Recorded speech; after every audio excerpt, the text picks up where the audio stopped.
All right, I think we're going to get started. My name is Mary Beth Gassman, and I'm a professor here at Rutgers University.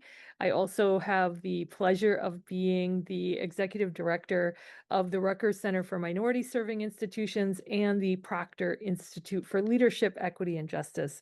And we are co-sponsoring this event with the Association of University Presses. And this is one of several events in this series. We're really thrilled to be collaborating with the Association of University Presses to bring these sessions to you. Today's event is called Making Your Book Public, and we have two wonderful guests.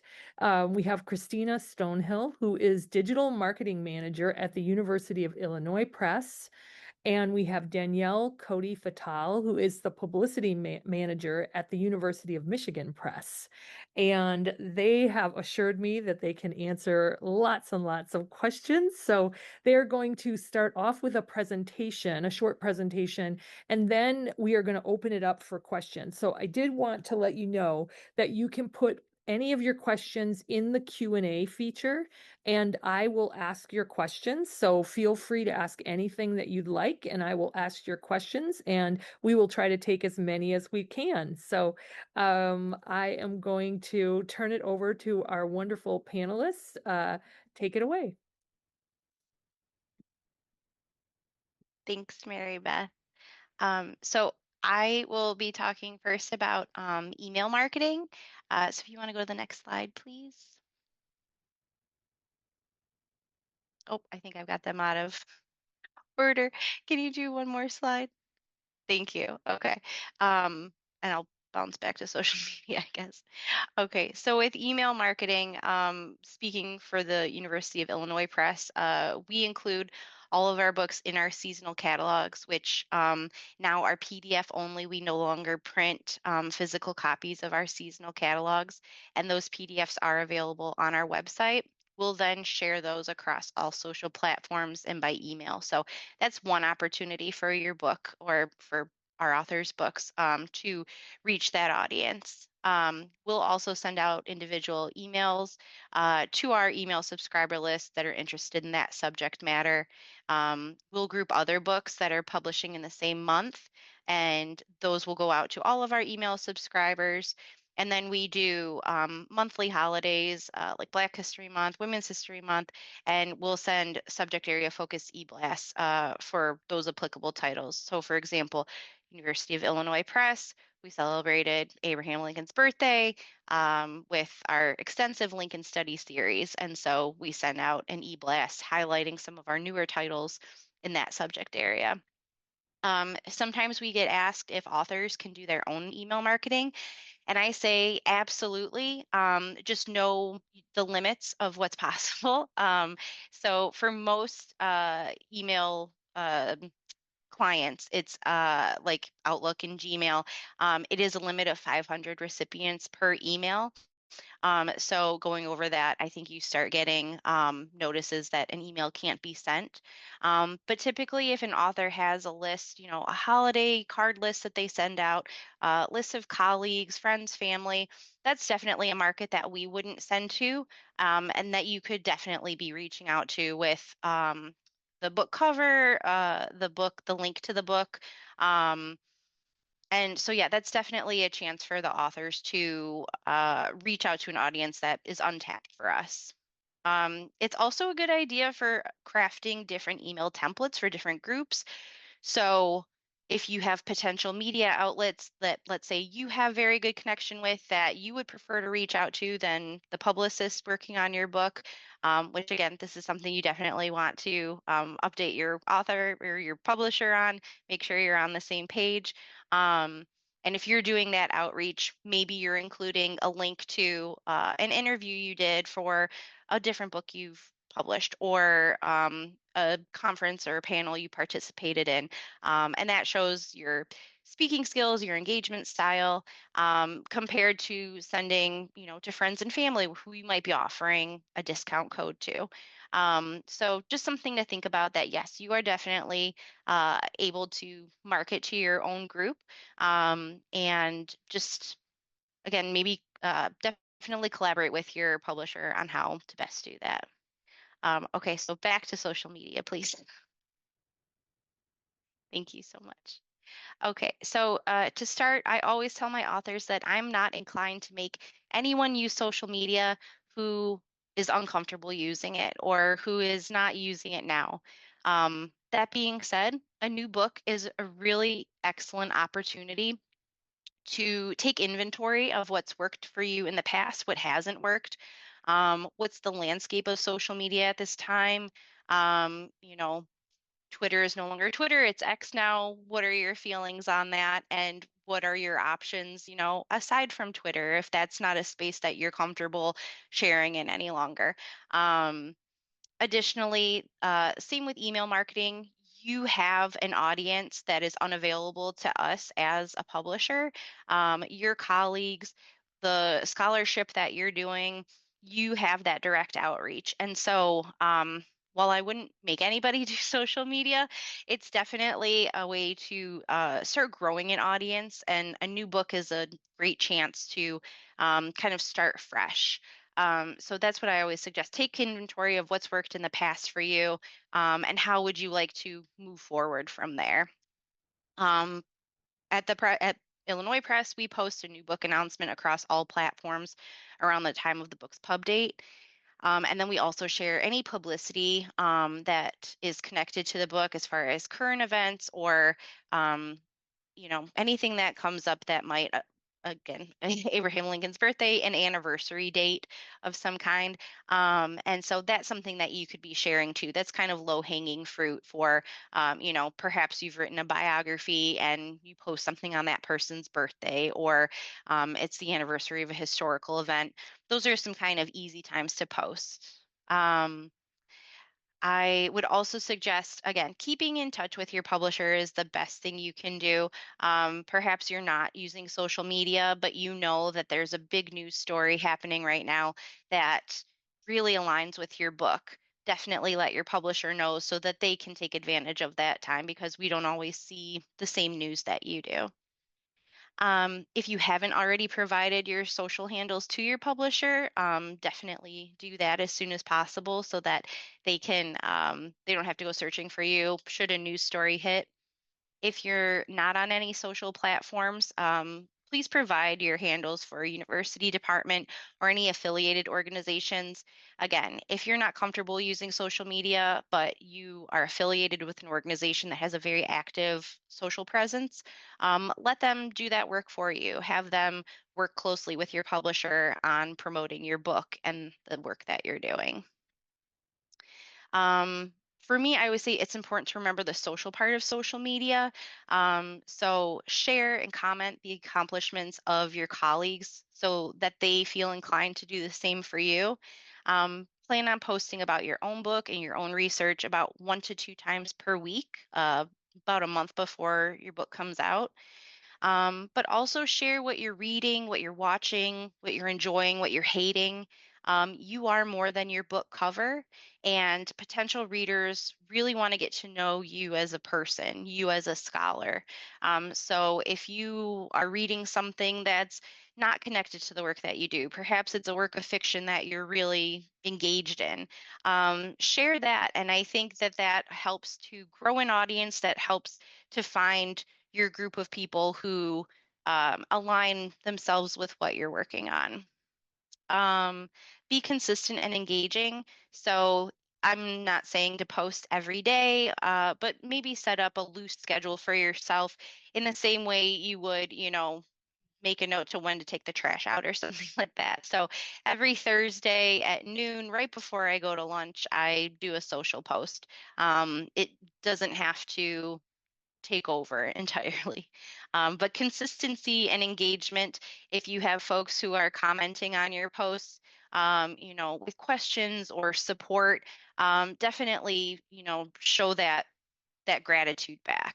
Um, and then I would definitely say it's also important that when you're doing any publicity on the book, let folks know where they can follow you. So your social handles. And again, that is so that they don't have to go looking for you themselves. Make it very easy for journalists and the media to find you where you're at. Okay, forward 2 slides, please. Thank you. At Illinois Press, we definitely, and this is not, I think, uncommon for university publishers. We use our website as kind of a repository for all of the reviews that we've received, op-ed pieces our authors have written. We embed videos and interviews.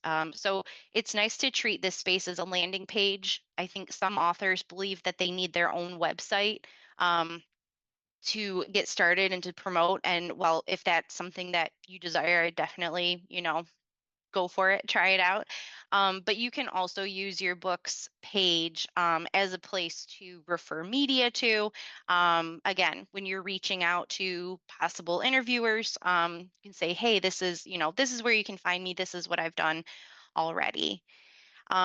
Also, see what your publisher has available. At Illinois Press, we produce a podcast, two actually, one for specifically for our contemporary film director series, and another that's more general of the press and publishing process. So, see what your press is doing. Do they have a podcast that they might interview you for?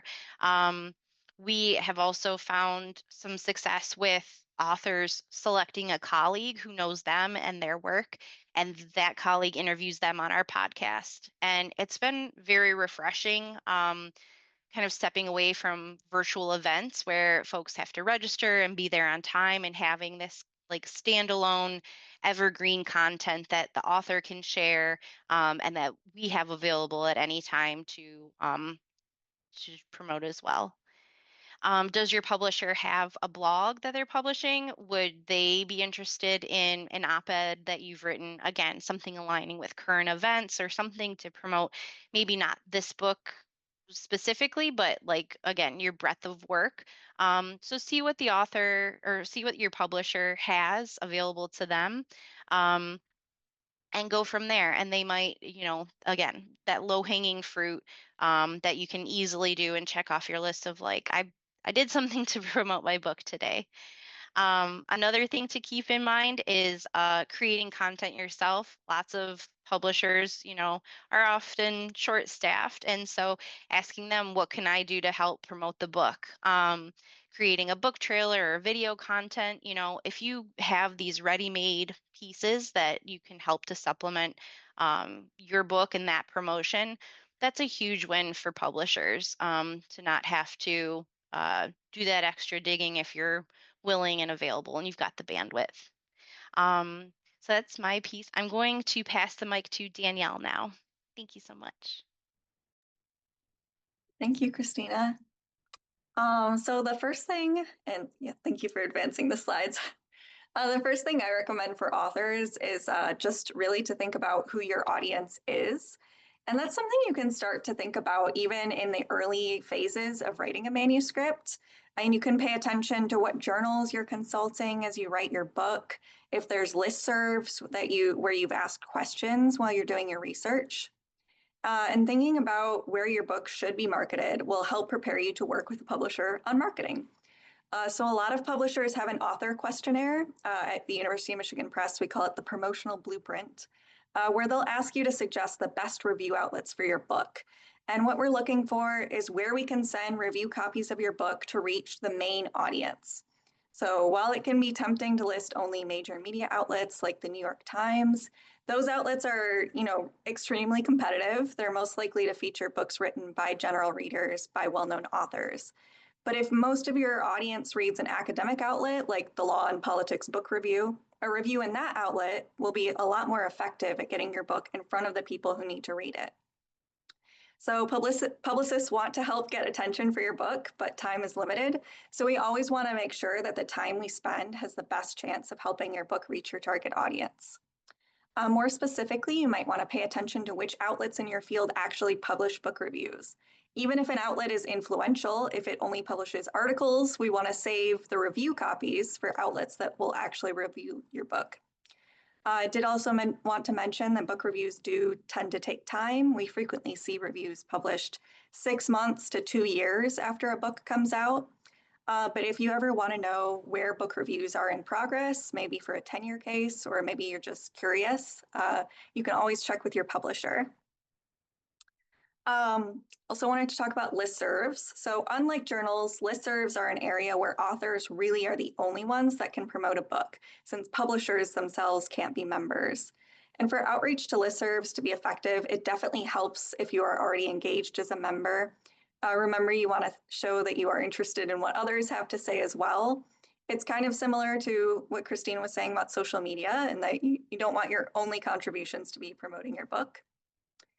There may be other similar online spaces where your book's audience gathers. I've heard from some colleagues that authors in American history, for example, have found Reddit to be a valuable space because there's a large subreddit for that subject area.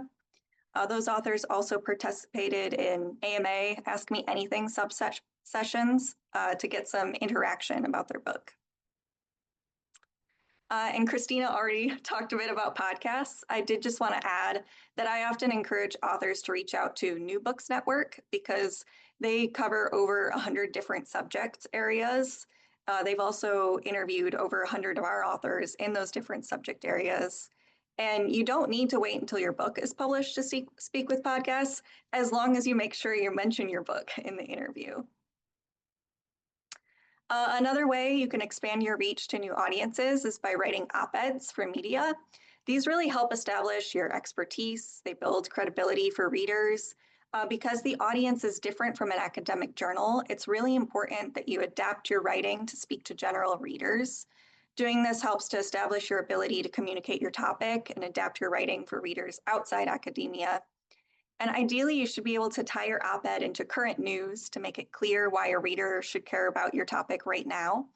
Some common outlets I've seen authors write for are The Conversation, Chronicle of Higher Education, and Inside Higher Ed. And the great thing about these outlets is that they do tend to be reshared by other outlets. For example, one of our authors wrote a piece for The Conversation, and it was republished by at least 10 other outlets, several of them being local newspapers. And that can really help expand the reach for your work. Just make sure you include the title and a link to your book in your bio to help make sure that readers know where to go to learn more. Next slide, please. Thank you. Next, I want to encourage you all to use the resources available to you and to think about low effort ways to make sure your book is promoted to your contacts. You know, Christina mentioned sending emails about your book. You can also just add a link to your book in your email signature so it can be seen by the people you are emailing on a regular basis. If you have an existing professional page or website, I really recommend you add your book there. We also encourage all of our authors at Michigan to establish an ORCID ID, that is ORCID, because each ID is unique. It's a really valuable way to track your research across publishers and distinguish your publications from others by someone with a similar name or even the same name. Once your book is listed online as forthcoming, you can also consider setting up an author page on Amazon. That's an option that's free for authors, and it allows you to see some of Amazon's information on the book's performance, like customer reviews and sales rankings. You can also encourage people who have already read the book to leave reviews on Amazon as well. If your book is geared towards more general readers, you could also consider registering as a Goodreads author because that offers opportunities to do virtual Q&As and engage with readers. And while it isn't an option for every author, you may be able to utilize your university's media department.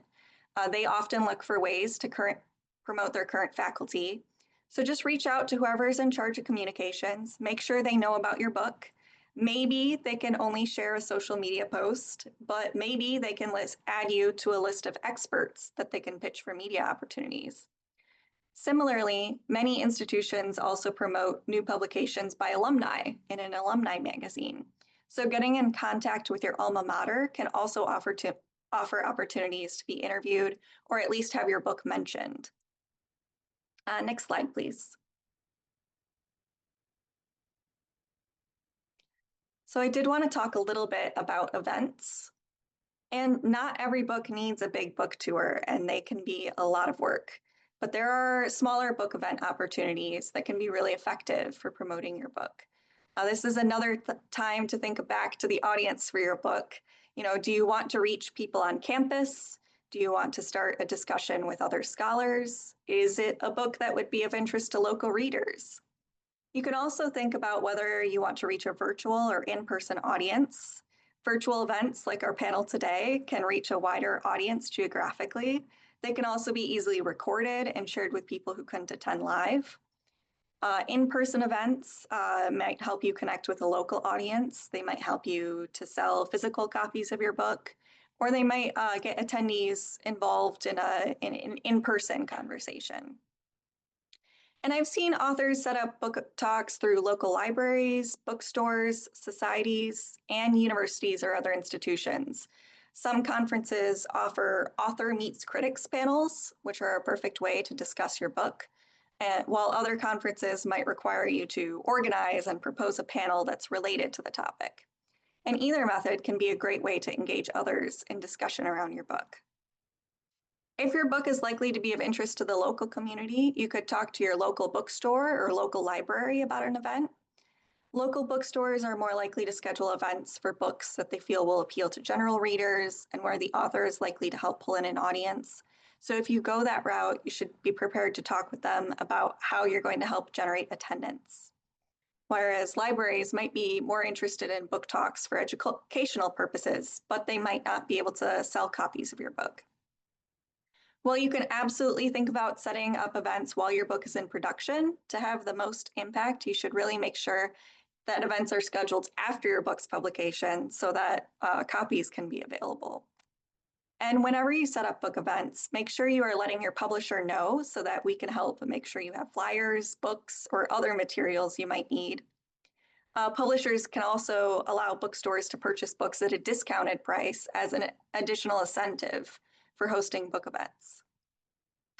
I did want to share a warning with everyone that there has been an increase in book club scams. Unfortunately, scammers impersonating real book clubs have been reaching out to authors and requesting payment in exchange for promoting the book to their members. Sometimes the official description doesn't match what the scammer has described. Some of our authors received emails claiming they were from the Silent Book Club, but if you look them up online, it says the club doesn't assign books to read and members bring their own books to read in the company of others. So I just wanted to share that I never recommend paying for book club services. And if you're ever unsure whether an offer to promote your book is legitimate or worth pursuing, you can definitely consult your publisher. One more tip I wanted to share is that publishers love opportunities to cross-promote books on similar topics. So if you get familiar with the other books in the catalog coming out from your publisher, this can help you think creatively about ways to promote your book alongside other authors. Maybe you could team up for a conference panel. So finally, just remember that even though there are lots of ways for you to promote your book as the author, you are not alone in these efforts, and your publisher is ready to help and advise. So hope that helps. Thank you. All right. So we are going to open it up for questions, and we have lots of questions.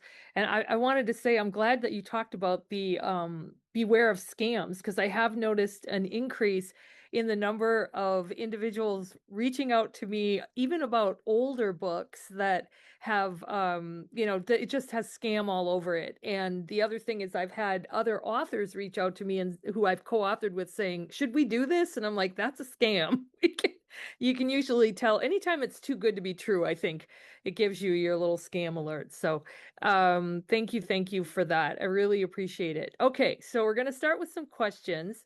And the first one I wanted to bring up is a question. What are your thoughts on LinkedIn as a social media outlet and using it to promote your book? I don't think we talked about that, but just wanted to see what your thoughts are there. I have some thoughts of my own as an author, but would love to hear what you all have to say. I'm happy to field this one. So I love LinkedIn for celebration of the author as an expert, as a scholar. I'm typically sharing on our page any award news that our authors bring in.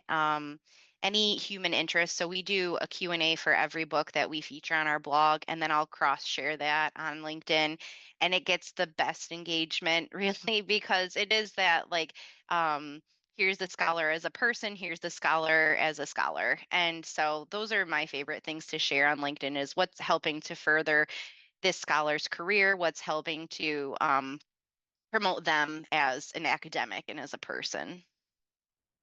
Thank you.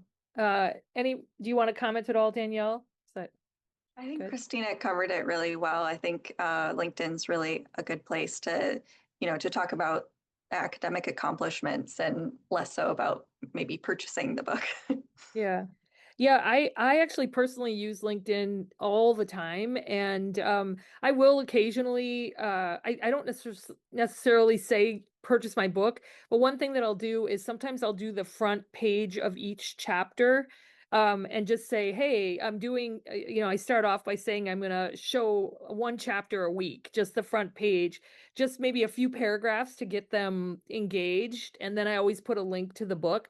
But I've found that to be really successful. And I also find that LinkedIn, you get so much engagement across LinkedIn, especially if just somebody with a large following picks it up, then it just will, you'll get more and more engagement. So I'm a big fan. So just telling the person who asked that. Okay, so there are a few questions here that I think are kind of like clear things up questions. This is one of them. From William, he says, I often see authors who are professors at a particular university with a press, but they will have their work published at another university. Is there a reason, and how do we know which press is best? So we have had a number of sessions on book publishing. I just wanted you all to know that this is more about promoting.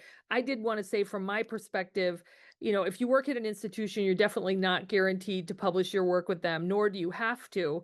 And in fact, I would say most people probably publish elsewhere, but not always. So do you want to comment on that a little bit about kind of how that works?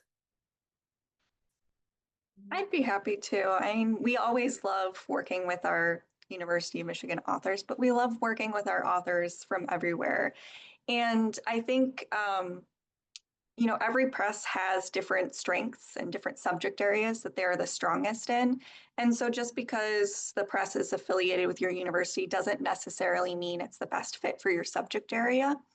But you can look around at, what presses are publishing in your subject area.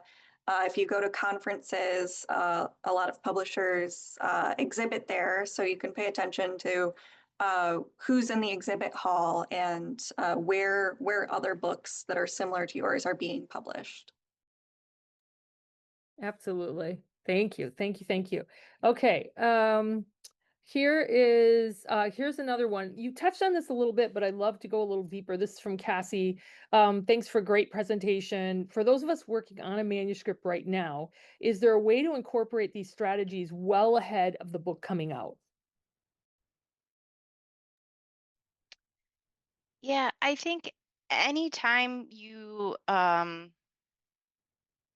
get tips on like the roadmap to what's expected, like after the book comes out. In marketing, we always say it's like, we're the last one that the authors really interact with at the end of, once the book comes out. But we're doing the most work up front to send out the review copies and to get folks excited about the book's arrival.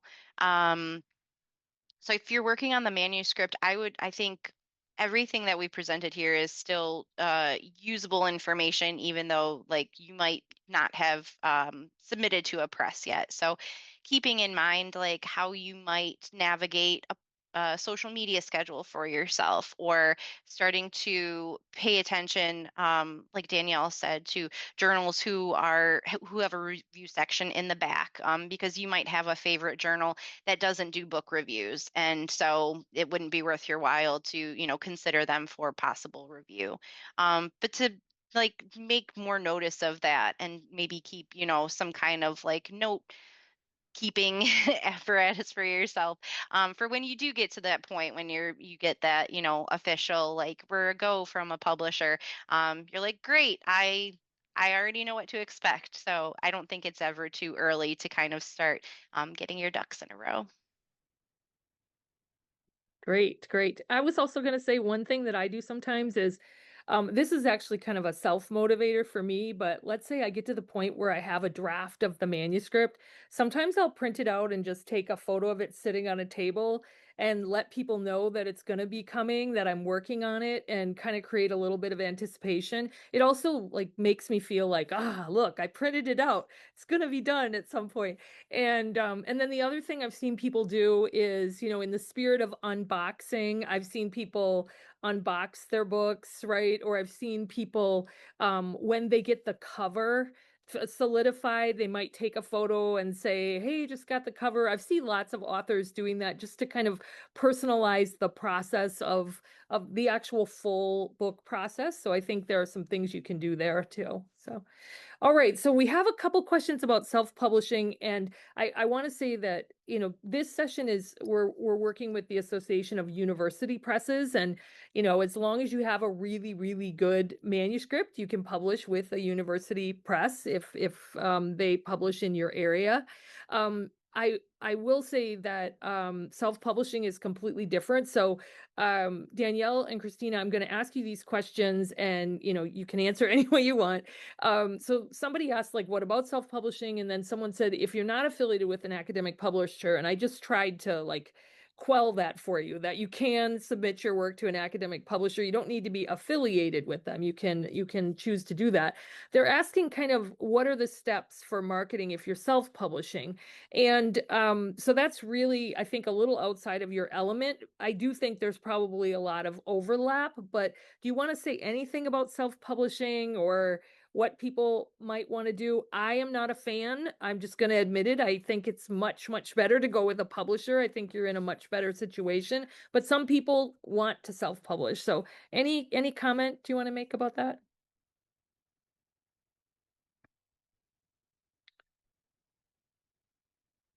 If it's a no, it's okay.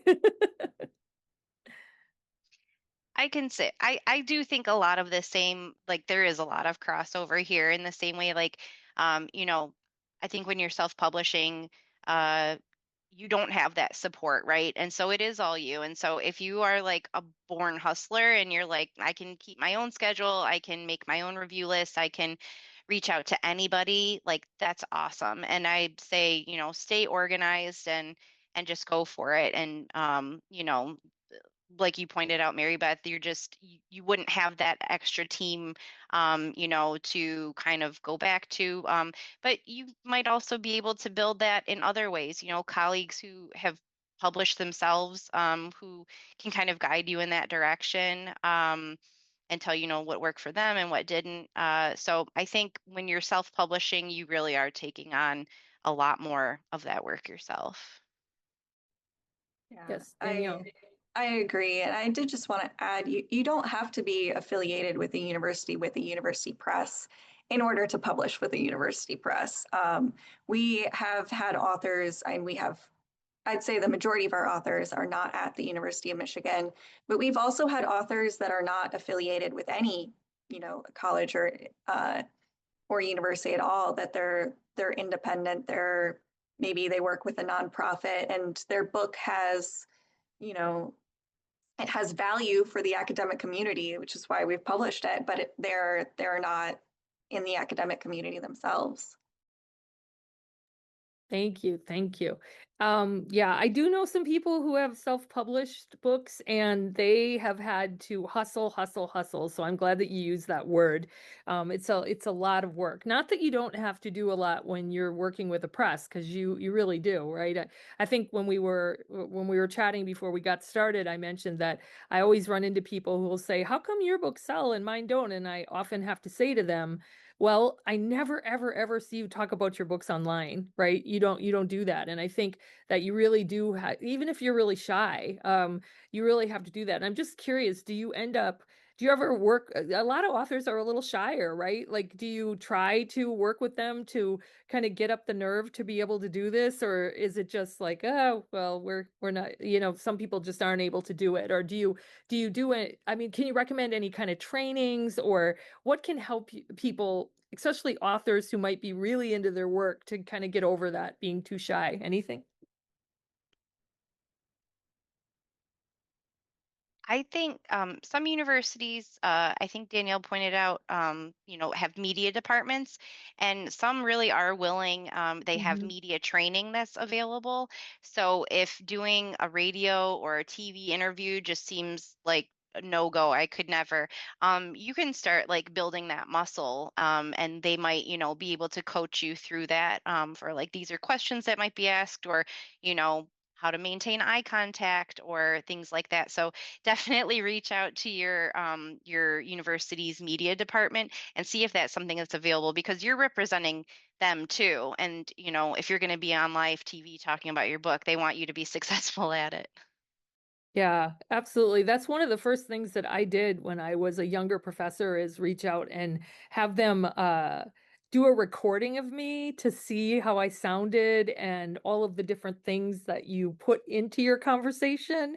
And it was very, very helpful, very helpful. A little humbling, but very helpful. So, all right, here's a question. Some of these are might be a little bit out there, but I'd just love to see your perspective. I have someone asking how many books should you plan to sell in the first year? And I know that that just all depends, but do you have any commentary on that?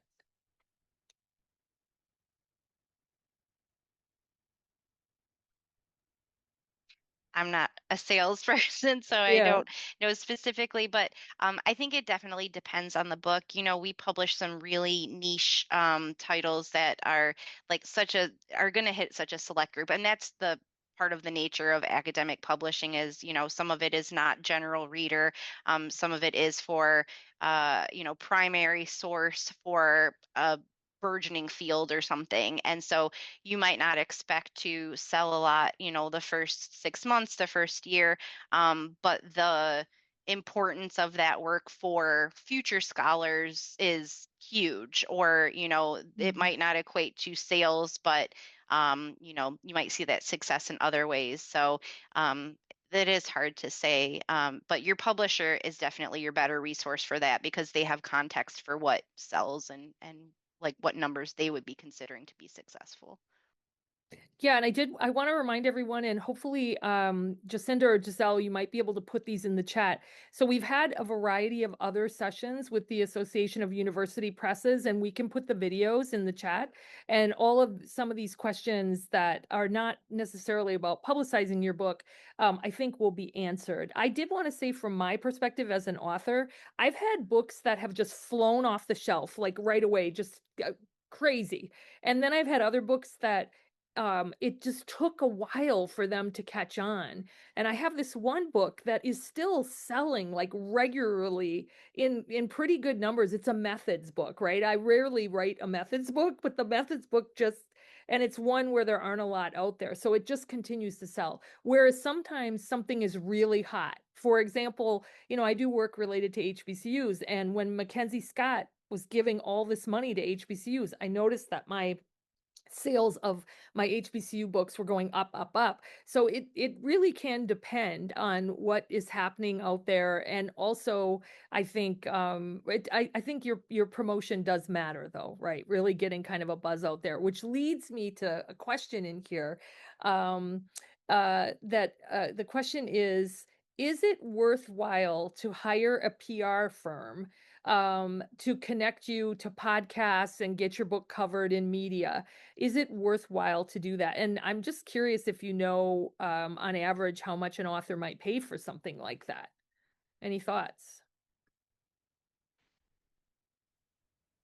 I think it really does depend on the book and the audience. I have an author right now who did hire a publicist to help with her book, but her book is really focused on a specific community, and that publicist is tied in with a lot of the local media in a way that we aren't necessarily as the publisher because we're not located in that town. And so I think it is going to be really worthwhile for her and for her book. But I really do think it depends a lot on the book. And I'd always Mhm. recommend talking to your publisher about it. All right. I have to say that I have never hired a PR firm, and I have a lot of books. I have not done it. And I do see lots of other people hiring firms. I'm not sure if their sales are up because of that. That's definitely something too that we should think about. And I would make sure that you get, if you do hire somebody, that you make sure that they come highly recommended, because there can also be scams in that area too. So make sure that you get a recommendation on anything like that. Okay, here's a great question too. You mentioned the conversation, which I'm so glad that you mentioned. I know the person who runs that, and it's like such an interesting outlet. Abigail says, how soon before the book is published should you reach out to an outlet like the conversation to propose an article?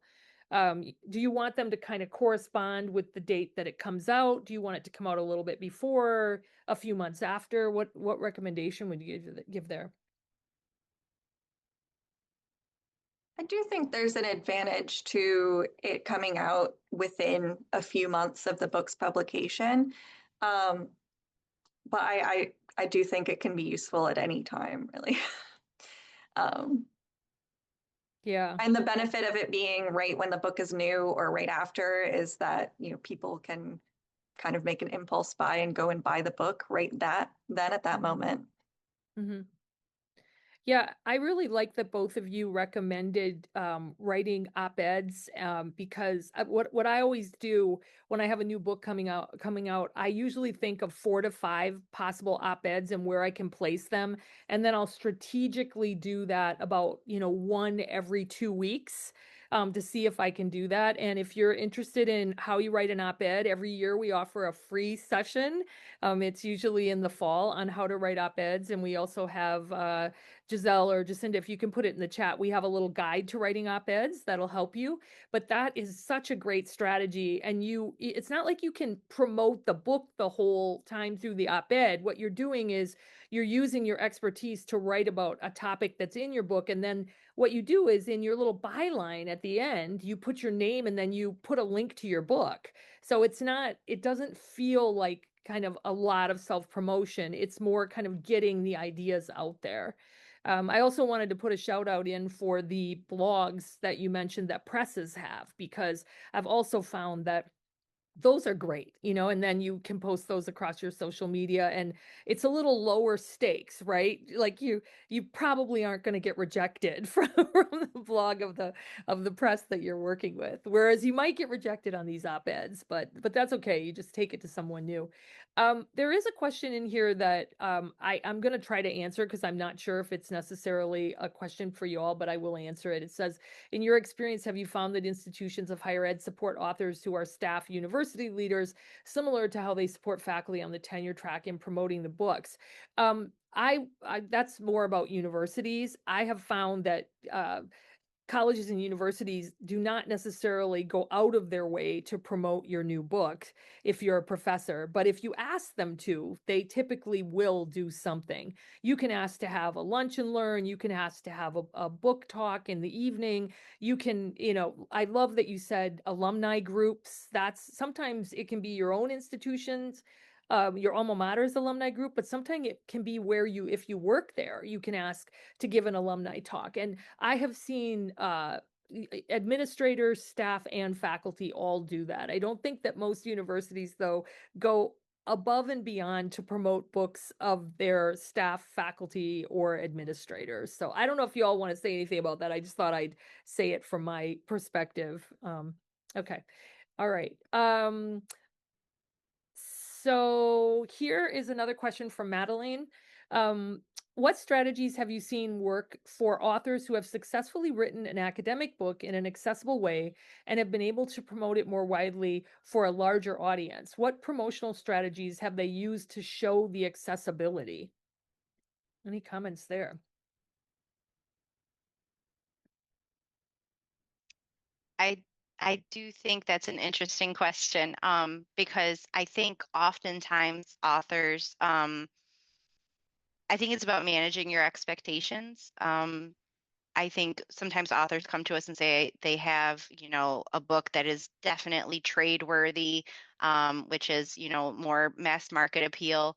And it's available, a general reader would love this. And then, we review it for our internal meetings and we're like, this is pretty jargony, or, so there is the peer review process, which we didn't talk about.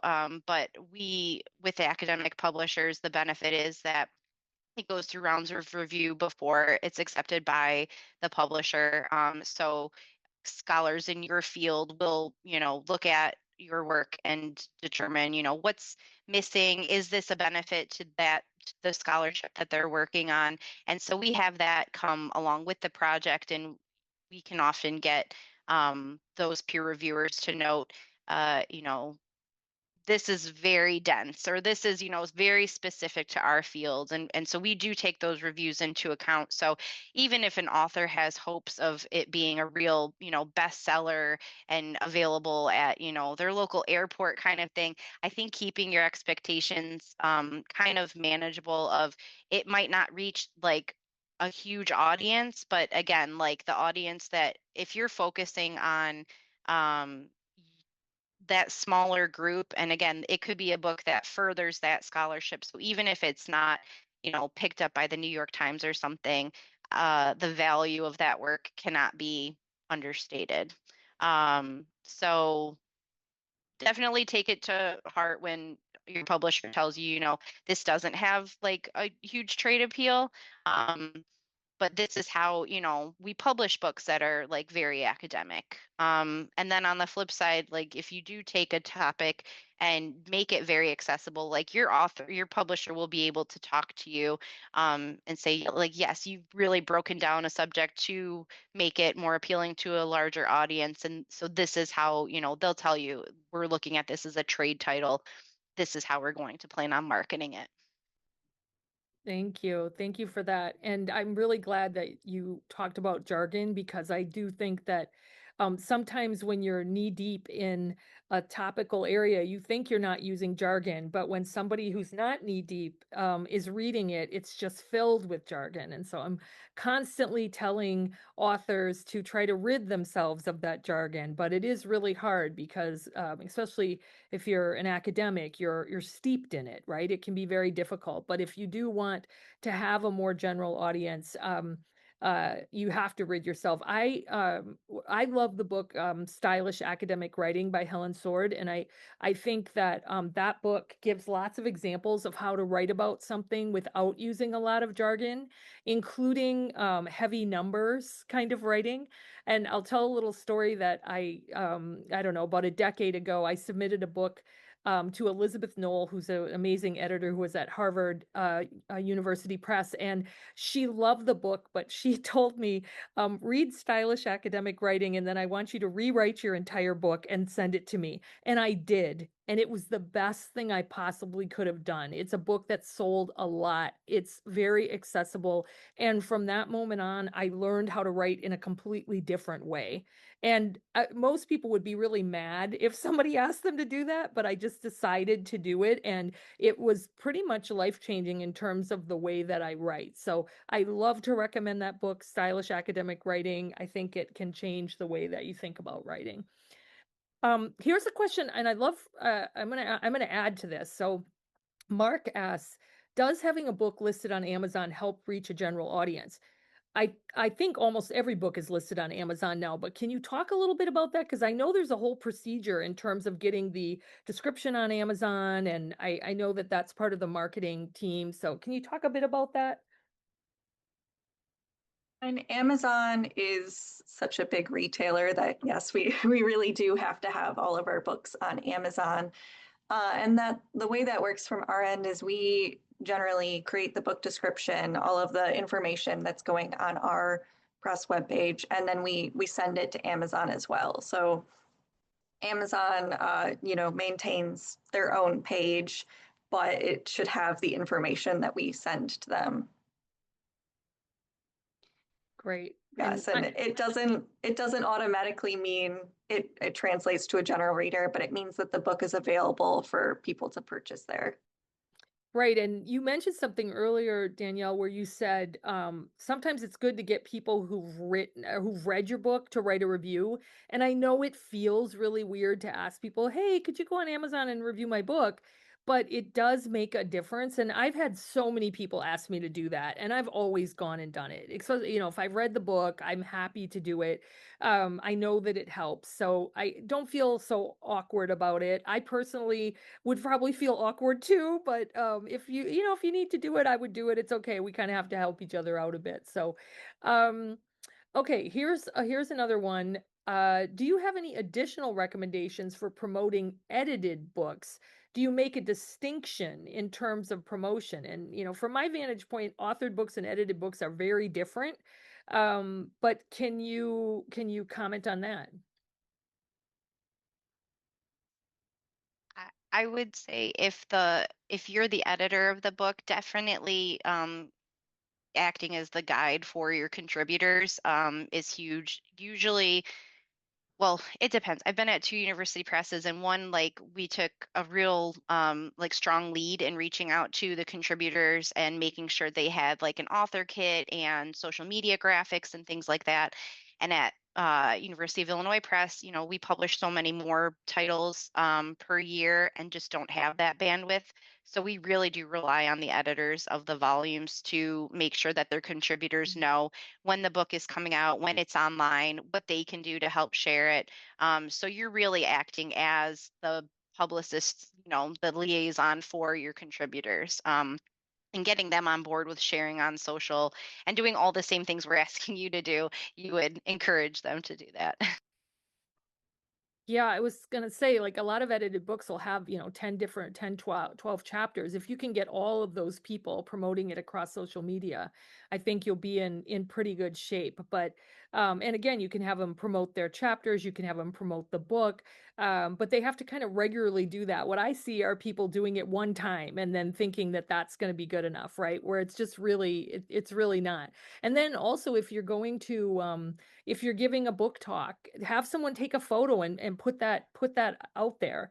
I know that it feels a little awkward, but it does increase sales when people see. And the thing is that not everybody's seeing every single time you're promoting something on social media. I mean, those algorithms don't work that way. So most people don't think you're promoting all the time. They are only seeing a portion of what you're doing. So um, somebody asked if you could talk a little bit more about ORCID and why that was important to have an ORCID ID, which I do, but why did you think that was important? I think that was you, Danielle. Yes, I mentioned that, and it's a great tool to help track your publications across different publishers, and it helps kind of have cleaner data out there. We ask our authors to put in an ORCID ID, and then we put it like directly into the metadata for the book so that it is connected to it. And yeah, so we just recommend it. Okay, great, great, great, great. Um, all right, let's see. Here's a question. In addition, there's somebody who has a book, it's been out for about 4 months. It's super relevant, has to do with like sanctuary schools. But they're not really breaking into media, and they're wondering if there's anything else they can do besides writing op-eds that would help kind of, break into getting some media attention. I have some ideas there, but wondering what you're all thinking.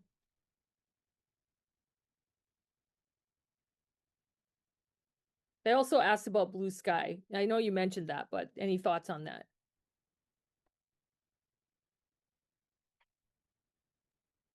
I can speak to Blue Sky definitely. So, following the 2024 presidential election, we certainly saw a huge increase in followers on Blue Sky. I think our followers tripled within the matter of like a week. So it's definitely a more accessible online community than it was prior to that. Um, it really, the interface, if you haven't explored it already, is very similar to Twitter. It's, got the same character limits and everything. But I think it's just an alternative. I think it's still continuing to grow.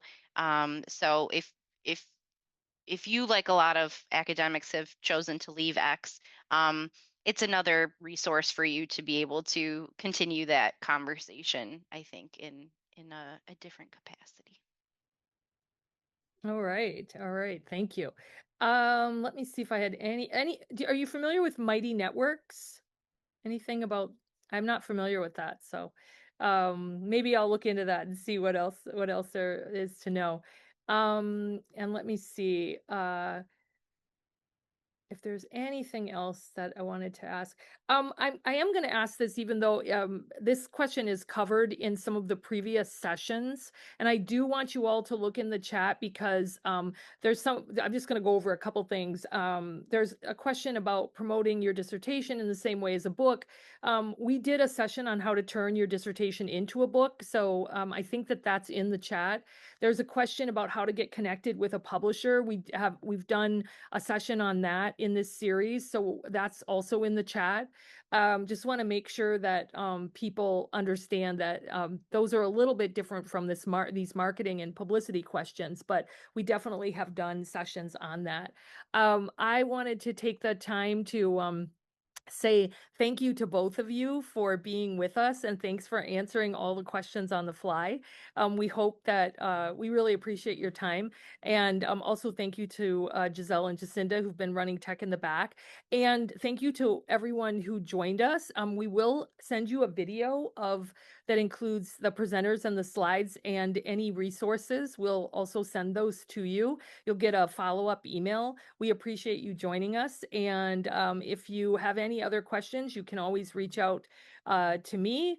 Again, thank you so much. We really appreciate the Association of University Presses for collaborating with us. And hopefully you all learned a little bit more about how to publicize your books. Take care, everyone. Enjoy the day.